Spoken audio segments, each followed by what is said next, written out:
Finally, Lovie Poe kinasal na sa British boyfriend nitong si Moti Blencowe. Tila nitong August 26, 2023 nga sa ganap na 5 PM sa US. Masayang idinaraos na magkasintahan na kaganapan sa naging kasal nila sa malawak na garden ng Cleveland House, Berkshire, England. Matatandaan 5 taon din ang tinagal ng relasyon ng dalawa. At sa loob ng 3 years engagement ay pinagplanuhan na din nilang lumagay sa tahimik at bumuo ng kanilang masayang pamilya. Samantala, isang video clip naman ng siyang ibinahagi ni Team Yap ukol sa kaganapan ng kasal ni Lovie habang ito ay naglalakad papunta sa fiancé nito. Ayon sa caption ni Team, "I wanna savor this moment," said at Lovie Poe as walk down the aisle to become Mrs.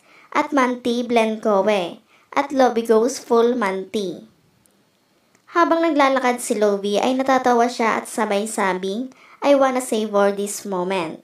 Napansin naming nagpunas ng kanyang mata si Manti nang sinalubong niya ang kanyang bride. Ang wedding dress ni Lovie ay ganap sa Pilipina fashion designer na si Patricia Santos Hiao, style by fashion stylist na si Adrian Concepcion, malapit na kaibigan ng aktres at nagsilbing bridesmaid at the same time. Samantala, ayon naman sa source ay madami manong celebrity friends ng aktres ang dumalo sa kasal.